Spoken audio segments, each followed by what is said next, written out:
하나님 아버지, 오늘도 주의 말씀을 전하고 들을 때에 축복의 명령으로 듣게 하여 주시옵소서.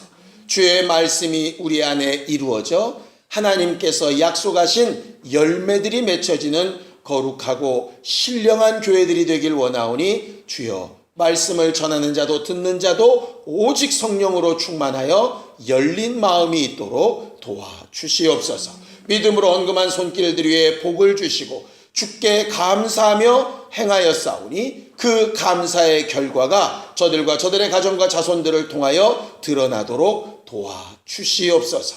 예수님의 이름으로 기도하였습니다. 아멘. 하나님의 말씀은 고린도전서 10장 14절에서 22절까지 말씀을 함께 같이 합독하겠습니다. 고린도전서 10장 14절에서 22절까지 말씀을 함께 같이 합독하겠습니다. 함께 읽습니다. 시작. 그런즉 내 사랑하는 자들아, 우상 숭배하는 일을 피하라. 나는 지혜 있는 자들에게 말함과 같이 하노니 너희는 내가 이르는 말을 스스로 판단하라. 우리가 축복하는 바 축복의 자는 그리스도의 피에 참여함이 아니며 우리가 떼는 떡은 그리스도의 몸에 참여함이 아니냐. 떡이 하나요 많은 우리가 한 몸이니 이는 우리가 다 한 떡에 참여함이라. 육신을 따라 난 이스라엘을 보라. 제물을 먹는 자들이 제단에 참여하는 자들이 아니냐. 그런즉 내가 무엇을 말하느냐. 우상의 제물은 무엇이며 우상은 무엇이냐. 무릇 이방인이 제사하는 것은 귀신에게 하는 것이요 하나님께 제사하는 것이 아니니 나는 너희가 귀신과 교제하는 자가 되기를 원하지 아니하노라. 너희가 주의 잔과 귀신의 잔을 겸하여 마시지 못하고 주의 식탁과 귀신의 식탁에 겸하여 참여하지 못하리라. 그러면 우리가 주를 노여워하시게 하겠느냐. 우리가 주보다 강한 자냐. 아멘. 우리 하나님은 복되시고 유일하신 하나님이 되십니다. 성경을 좀 보죠. 디모데전서 6장 15절입니다.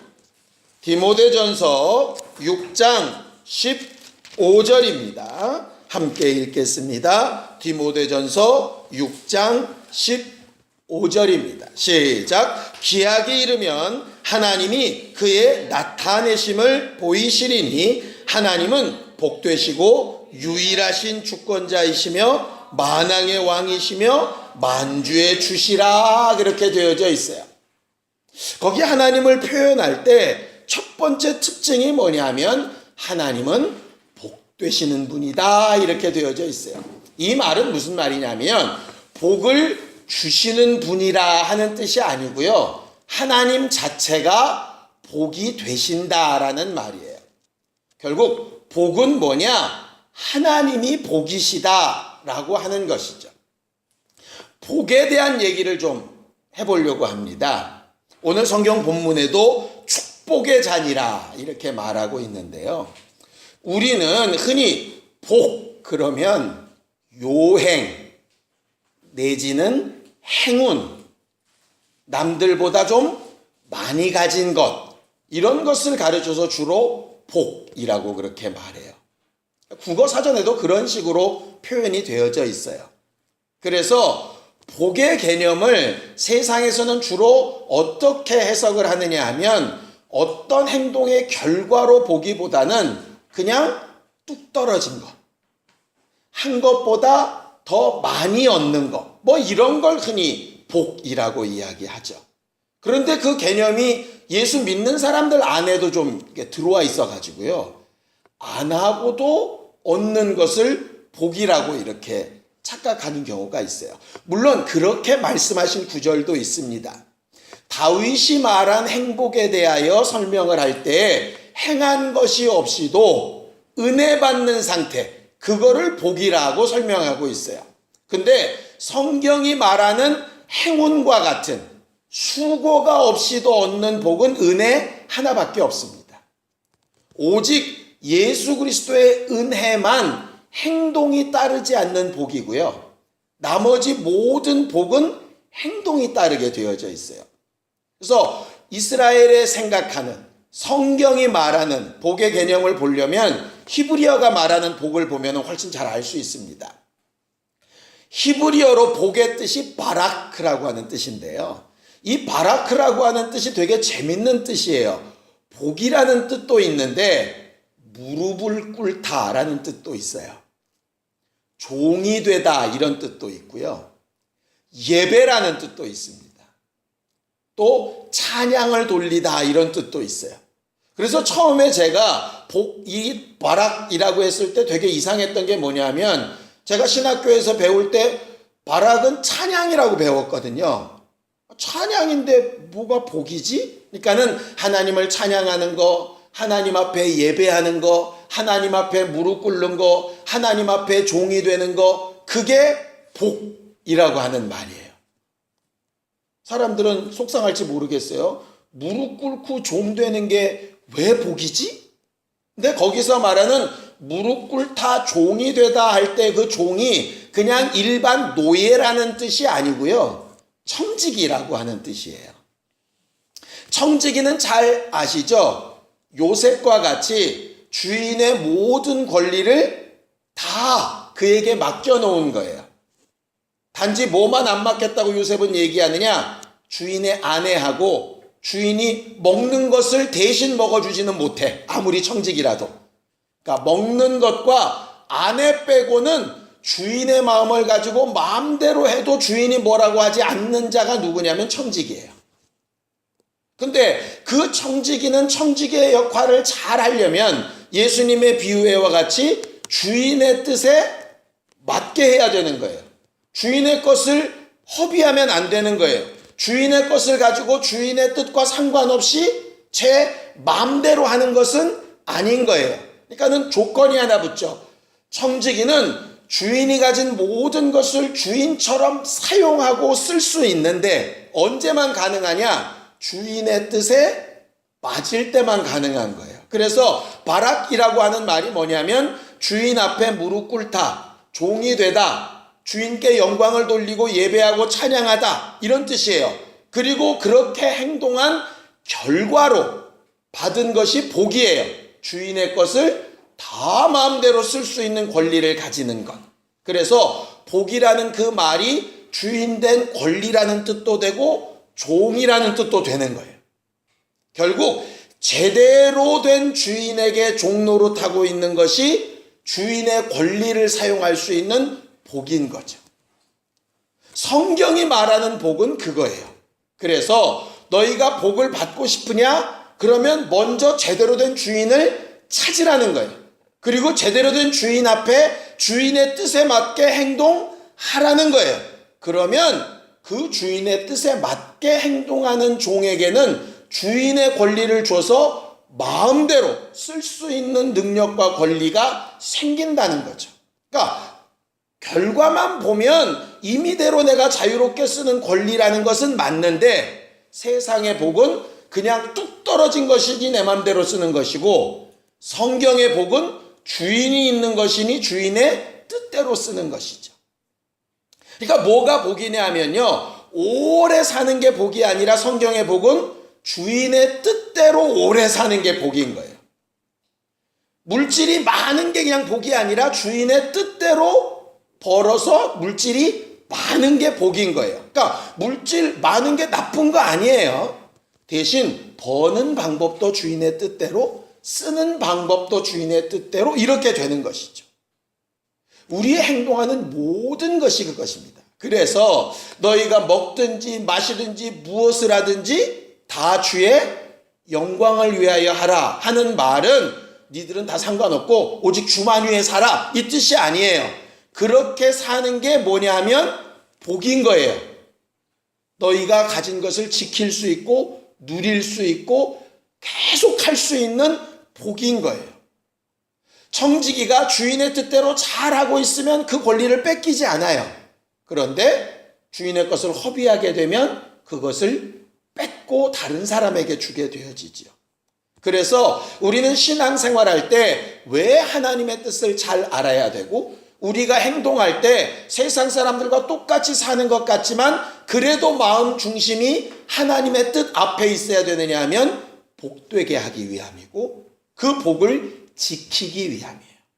저는 우리 성도들이 정말 하나님 앞에 신령한 복과 땅에 기름진 복으로 충만하기를 원해요. 그런데 그 복의 가장 기본에는 뭐가 있냐면 무릎 꿇고 종되는 일이 있다 하는 것이죠. 하나님께서 명하신 그 복이 이 땅에서 누려진 다음에 맨 마지막 결과물로 나타나는 복이 과연 뭘까? 우리가 지난주에 봤던 라오디게아 교회 혹시 기억나시나요? 내가 문 밖에 서서 문을 두드리더니 너희가 문을 열면 뭐라고 되어 있죠? 나는 그로 더불어 먹고 그는 나로 더불어 먹는다. 이렇게 먹는 얘기하세요. 사실 주와 함께 먹고 마시는 것이 복의 결론이에요. 성경은요 유달리 먹고 마시는 얘기가 많이 나와 있습니다. 오죽하면 예수님에 대해서 막 비난하는 사람들이 뭐라고 얘기했어요? 먹기를 탐하고 포도주를 즐기는 사람. 저 예수는 자원이 어떻게 된 게 만나기만 하면 먹어 이거예요. 그런데 왜 그렇게 먹는 얘기가 많을까? 보면 이 선악과 사건 죄의 출발도 결국은 먹는 거였거든요. 그죠? 그리고 유월절 사건도 먹는 얘기예요. 약 먹는 얘기. 광야 생활에서도 제일 먼저 나오는 게 이게 만나 먹고 물 마신 얘기. 그렇죠? 그리고 맨 마지막 계시록 뒤에 가보니까 새 예루살렘 성에서 하는 것도 생명수 마시고 생명나무 실과 먹는 얘기로 끝나요. 그러니까 성경은 보니까 이게 먹는 얘기로 시작해서 먹는 얘기로 끝나. 왜 이렇게 영적이지 못하고 육적이야? 이렇게 생각할 수 있는데 왜 먹고 마시는 얘기를 중요하게 생각하시냐면 먹고 마시는 것이 육체의 생명과 직결되기 때문이에요. 그러니까 생명과 직결되기 때문에 먹고 마시는 얘기를 많이 하고 있는 것이죠. 그런데 잘 먹고 잘 마셔야 되는 거예요. 유익하지 않은 것을 먹고 마시면 안 되죠. 그래서 율법에서 가르치는 게 먹어도 되는 것과 먹지 않아야 되는 것을 구별해 놓으신 것이에요. 그것 자체에 무슨 능력이 있다는 거 아닙니다. 마치 선악과 자체에 독이 들어있던 것은 아닌 것처럼 율법에 나와 있는 정한 것과 부정한 것이 정한 것은 괜찮고 부정한 것은 독이 되고 그런 거 아니에요. 오늘 성경 본문에도 얘기하죠. 자, 19절을 좀 보겠습니다. 19절 함께 읽죠. 19절 시작. 그런즉 내가 무엇을 말하느냐? 우상의 제물은 무엇이며 우상은 무엇이냐? 이건 무슨 뜻이냐면 우상의 제물 아무것도 아니고 우상도 아무것도 아니라는 거예요. 우상 자체에 무슨 능력이 있거나 우상에게 드려졌던 그 제사 음식에 무슨 독이 있거나 한 거 아니란 얘기예요. 음식은 다 똑같고 섬기는 돌이나 그냥 돌이나 섬기는 나무나 그냥 나무나 다 똑같다는 거예요. 예를 들어서 제사상 올려놓고 거기에 지방 써놨다고 그래서 거기에 무슨 큰 능력이 있거나 그게 크게 우리의 영혼을 위협하거나 그런 거 아니라는 말씀이에요. 물론 잘 들으세요. 그러니까 그냥 막 해도 되나 보다 이런 뜻이 아니라 그것 자체는 아무것도 아니라는 거예요. 그런데 아무 독이 없는 선악과에 하나님의 뜻이 이렇게 딱 거하니까 그걸 먹는 순간에 하나님의 뜻을 거부하고 하나님과의 교제가 끊어지게 되는 결과가 나온 것이죠. 그러니까 선악과 자체는 아무것도 아닌데 선악과에 하나님께서 자기의 뜻을 두고 의미를 부여하신 거예요. 마치 이런 것이죠. 이스라엘 사람들이 광야에 와서 다들 천막을 짓고 살죠. 성막이나 일반 천막이나 다 천막이에요. 기둥 세우고 천으로 한 거. 그런데 그 중에 하나님께서 뜻을 정하셔서 한 천막을 딱 정하고 이것을 성막 이렇게 구별해 놓으셨어요. 그러니까 다 똑같은 천막인데 그거만 다른 것이 되는 것이죠. 그러니까 그 선막 자체에 무슨 능력이 있는 게 아니고 거기에 하나님께서 여기 와서 나를 섬겨라 하신 명령이 그들의 영의 양식과 같이, 영의 음료와 같이 생명을 공급하는 도구가 되어서 우리가 육체로 먹어야 살고 마셔야 사는 것처럼 그 말씀에 순종하고 그 뜻을 받아들여야 주님과 교제하고 함께하는 일이 된다, 그 말이에요. 그러니까는 우상 자체는 아무것도 아니고 우상의 제물 자체는 아무것도 아닌데 하나님께서 우상에게 바쳐졌던 제물은 먹지 말라고 명령하셨기 때문에, 우상은 섬기지 말라고 하셨기 때문에 그 말씀 때문에 안 하는 것이지 그것 자체의 능력이 있거나 우리를 위협하는 존재는 아니라는 거예요. 그러면서 뭐라고 얘기하시느냐, 예수는 너희들이 정말 나의 상에 함께 앉게 하여 주겠다, 나와 함께 먹고 마시게 하겠다는 이런 말씀을 굉장히 많이 쓰세요. 왜냐하면 이스라엘 문화 가운데 상을 함께 한다, 밥상머리에 같이 앉아있다 하는 것은 뭐냐면 남이 아니다, 이런 뜻이에요. 우리말도 그렇습니다. 가족의 다른 말이 뭐죠? 식구가 무슨 뜻이에요? 한 입으로 먹고 마시는 사람들이라는 뜻이에요. 그러니까 밥상머리에 앉아있는 사람들이 식구예요. 그러니까 가족이라는 말이 다른 뜻으로 함께 먹고 마시는 사람이란 얘기거든요. 근데 성경에도 그래요. 자, 성경을 좀 보겠습니다. 사무엘하 9장 10절입니다. 사무엘하 9장 10절입니다. 함께 같이 읽죠. 사무엘하 9장 10절. 다윗이 그 친구인 요나단의 아들이 있습니다. 무비보셋이라고 절뚝발이가 되었던, 그리고 사울의 이제 손자가 되지요.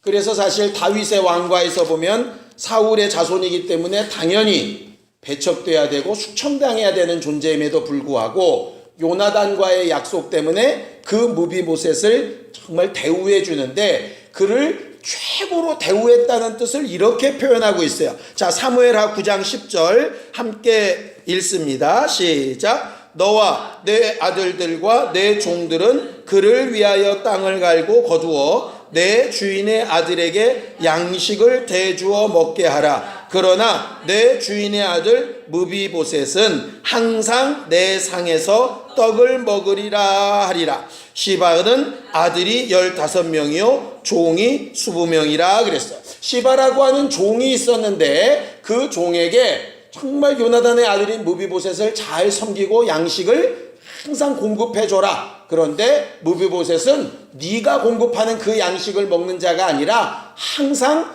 내 상에서 먹고 마실 거다. 이건 뭐냐면 내 아들처럼 여긴다, 이 말이에요. 예수께서 마지막 날 만찬으로 제자들에게 받아 마셔라, 내 피라, 받아 먹어라, 내 살이다 이렇게 하신 이유가 뭐냐면 그냥 마지막까지 먹자 이 얘기가 아니라 너는 내 아들이라, 내 가족이라, 내 식구라 하는 말이에요. 오늘도 우리가 성찬을 할 때인데 성찬은 그냥 의식이 아니에요. 내가 예수의 식구라고, 내가 하나님의 아들이라고 하는 표로 하는 것이 바로 성찬 예식이에요. 거기 말한 대로 그리스도의 상에 참여하고 그리스도의 잔에 참여하고 하는 게 무슨 뜻이냐면 바로 그 말이에요. 함께 먹고 마신다는 거. 우리는 쉽게 얘기하죠. 이제 밥 한 번 먹어. 그런데 사실은 성경적인 표현으로는 그렇게 쉽게 말할 수 있는 게 아니에요. 밥을 먹는다는 얘기는 그냥 받아들인다는 얘기예요.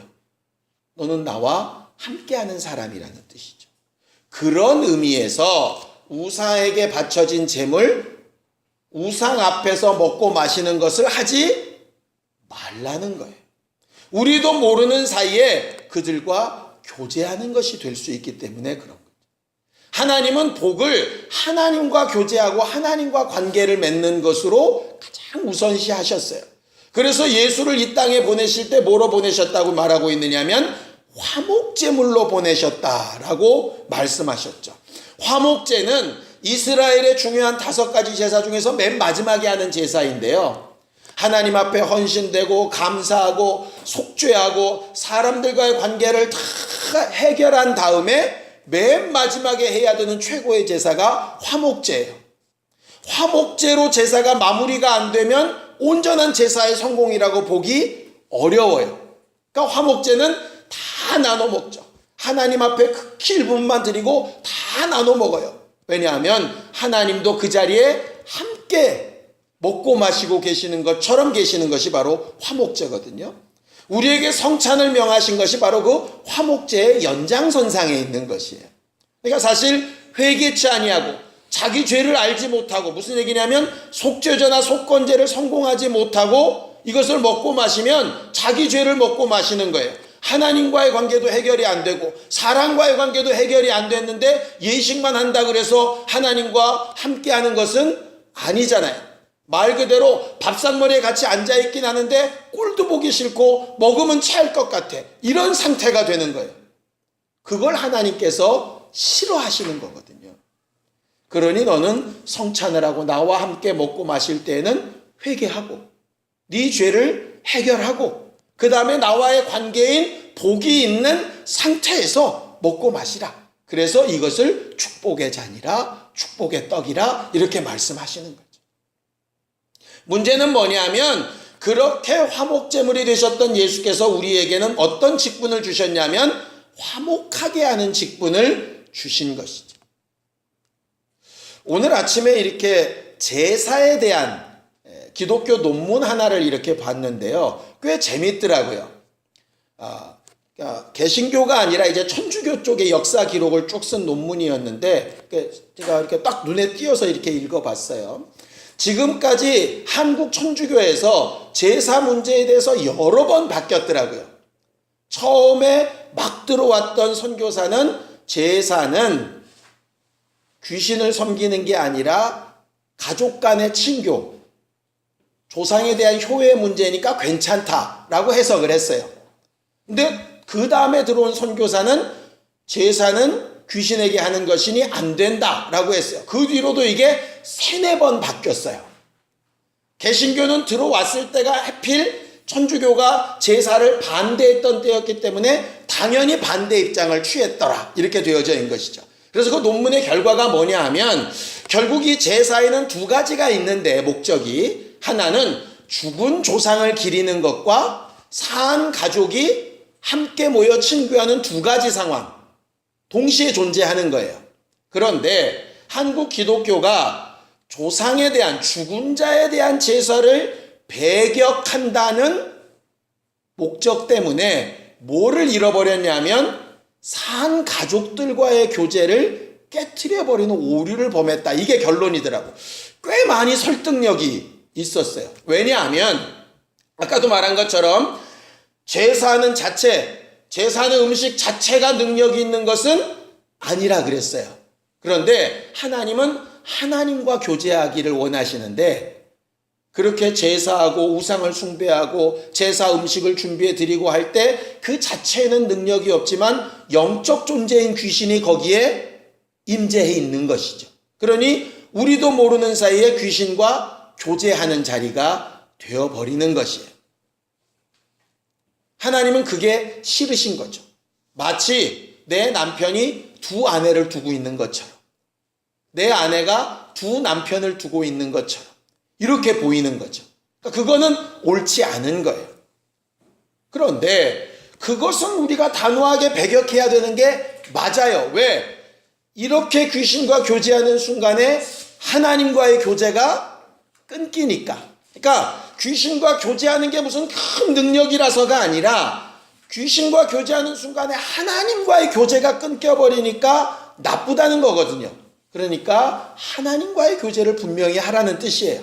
그게 복이니까. 그렇다면 화목하게 하고 하나님과 교제하게 하는 일을 잘 한다는 것 때문에 그럼 산 가족들과 배척이 되고 등 돌리는 건 과연 뭔가? 이건 좀 생각해 봐야 될 문제죠. 그러니까 제사의 문제를 2개로 좀 갈라서 생각해야 되는 거예요. 죽은 자에 대한 제사는 배격하나 산 가족들과의 교제와 화목은 해야 되는 거예요. 이게 뜨겁고 찬 게 분명해져야 되는데 귀신의 제사를 배격을 하다 보니까 산 가족과 등 돌려버리거나 아니면 산 가족과의 융화를 위해서 귀신과의 교제를 허락하거나 이렇게 흘러가 버리게 되는 것이죠. 오늘 성경은 분명하게 선을 긋습니다. 우상 숭배하지 말아라. 그 말은 꼭 귀신의 제사만이 아닙니다. 어떤 경우는 내 자식이 우상일 수도 있고요. 남편이 우상일 수도 있고요. 돈이 우상일 수도 있고 직장이 우상일 수도 있어요. 자기 꿈이나 고집이나 자기가 스스로 옳다는 바가 우상일 수도 있어요. 그게 강력하다 보면 하나님과의 교제가 끊기죠. 이러지 않습니까? 내가 어떤 사람과 이렇게 교제를 하려면 적어도 내 시간, 내가 하려고 하는 기회를 좀 희생해야 교제가 가능해요. 맞죠? 그런데 내 것을 놓지 않고 내 것은 다 지키면서 남는 시간에만 교제를 한다 그러면 교제가 안 되는 게 사실이겠죠. 그런데 이게 너무 중요해서 이 사람한테 내줄 시간이 없어. 그럼 교제는 끊기는 거예요. 결국 우상 숭배는 뭐냐면 이 사람과의 교제보다 더 중요해서 포기할 수 없는 것이 있는 상태. 이게 우상 숭배거든요. 그게 조상 제사든 진짜로 우상 숭배든 뭐든 간에 결국 하나님과의 교제라는 측면에서 성경은 가고 있는 거예요. 그러니까는 무릎을 꿇었냐 안 꿇었냐 제사 음식을 먹었냐 안 먹었냐 이게 지금 중요한 게 아니라 하나님과 제대로 된 교제가 되고 있냐의 문제인 거죠. 음식은 안 먹고 제사상에 무릎은 안 꿇었는데 하나님과의 교제가 없다. 그건 복과는 거리가 먼 거예요. 떡도 먹고 포도주도 마시고 성찬 위언도 했는데 하나님과 화목된 교제가 없다. 그거는 잘못된 거죠. 그건 복이 아닌 거라고요. 돈이 아무리 많고 아무리 오래 살아도 하나님의 뜻대로 된 것이 아니라면 복이 아니라는 성경의 말씀과 똑같은 거예요. 결국 우리는 보여지는 대로 무릎 꿇었냐 안 꿇었냐 제사자리 함께 있었냐 안 있었냐 먹었냐 안 먹었냐 여기에 관심이 가 있는데 하나님의 관심은 너 지금 나랑 교제하는 자냐 아니냐 여기에 관심이 있으신 거예요. 동일하게 나와 교제한다면 내 이웃과의 교제를 위해서도 그 부분이 돼야 되는데 그게 잘 안 되고 있는 부분도 체크하라는 거죠. 그래서 사실 제대로 된 신앙인이라면 이렇습니다. 제사를 하든 어떻게 하든 간에 그 자리에 더 빨리 더 먼저 가서 맨 마지막까지 더 늦게까지 봉사하고 헌신하고 섬기고 하는 거 우리가 더 잘해야 되는 것이 전 옳다라고 생각해요. 단지 무릎 꿇고 먹고 마시고 그 자리에 함께 참여는 하지 아니하나 내가 산 가족들에 대해서는 당신들보다 내가 더 많은 애정과 더 깊은 사랑으로 이렇게 내가 하고 있다. 남들이 5만 원 낼 때 난 10만 원 내고 막 이렇게. 그런데 사실은 우리가 그렇게 살질 않았어요. 저런 무식한 것들, 세상 것들 일해가면서 거의 산귀신 취급하며 그들과의 교제가 다 끊겨져도 하나님과만 되면 다 잘 됐다고 착각을 하며 살았다 이 말이에요. 오늘 성경이 그 말씀이에요. 우상도 아무것도 아니고 그 재물도 아무것도 아니다. 중요한 건 하나님과의 교제인데 하나님의 뜻이 어디냐면 내 가족, 내 이웃, 너와 함께하는 자들 그들에게 복음이 전달되는 도구 네가 받은 축복을 나누는 도구가 되어지기를 원하는데 네 나름대로 가지고 있는 생각이나 중요하다는 것 때문에 나와의 교제도 등한시되고 그 부분도 꺾여버린다면 너는 과연 복 있는 사람이라고 할 수 있겠는가를 물으시는 거죠. 제사제도에 타협하자는 얘기 아닙니다. 좋은 게 좋은 거니 함께 하자는 얘기 아닙니다.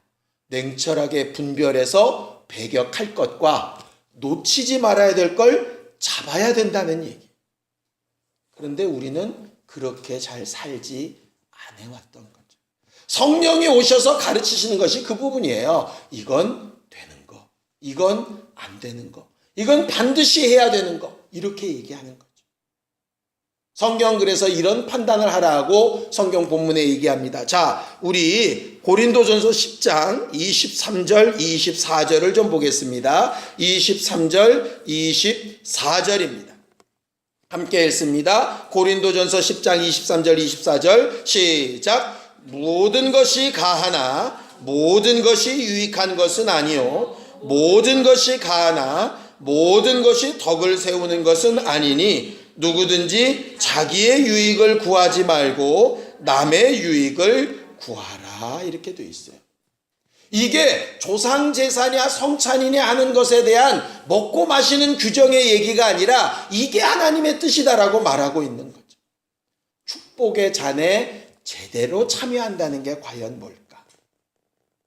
하나님 이외의 마음과 생각을 뺏기고 교제하고 있는 부분들은 단호하게 배격하고, 하나님이 하라 하시는 일은 감당하고, 아무것도 아닌 일에 두려워 떨며 피하고 감추고 숨지 말고, 하나님께서 우리에게 주신 것을 주님의 권리대로 잘 사용할 수 있는 복된 사람, 그 사람이 정말 축복의 잔을 제대로 참여하고 있는 사람 아니겠습니까? 이번 명절이 그렇게 되어지는 신령한 기회가 되기를 예수님의 이름으로 축원합니다. 시간같이 기도할 때 우리가 일평생 신앙생활하는 동안에 우상 숭배하지 않는 사람들이 되도록, 헛된 것에 마음과 생각을 뺏기지 않도록, 하나님과의 교제가 제대로 되고 있는지를 분별하는 지혜가 있도록, 절대적으로 배격해야 될 것과 놓치지 말아야 될, 화목해야 될 일을 다 성공시킬 수 있는 성령 충만한 교회들이 될 수 있도록 합심하여 함께 같이 기도하겠습니다. 하나님 아버지, 우리는 오늘도 주의 명령을 따라 축복의 잔과 축복의 떡에 참여하며 하나님의 상에서 먹고 마시는 신령한 사람들이 된 것을 고백하였습니다. 주님 나라에서 귀한 것으로 먹고 마실 때까지 주와 교제하기를 그치지 아니하는 신령한 사람들이 되게 하여 주시옵시고, 주의 상과 귀신의 상을 겸하여 섬기거나 하나님을 교제하는 일에 다른 것에 인하여 마음을 뺏겨 범죄하는 일이 있지 아니하도록 우리를 도와 주시옵소서. 화목하게 하는 직분을 맡기신 주님의 뜻대로 정말 배격해야 될 영적 원수와 화목해야 될 하나님의 사람들과의 관계가 잘 살아가는 신령한 교회들이 되게 축복하여 주시옵소서. 이제는 우리 주 예수 그리스도의 은혜와 하나님 아버지의 극진하신 사랑과 성령님의 감동하시고 역사하시는 분명한 증거가 축복의 잔에 제대로 참여하며 주의 상에서 먹고 마시기를 꿈꾸는 우리 모두 위에 이제로부터 영원까지 함께 있을지어다. 아멘.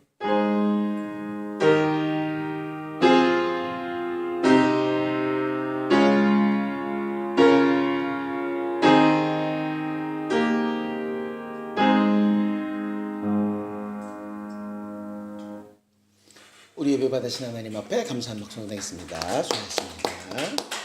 이 시간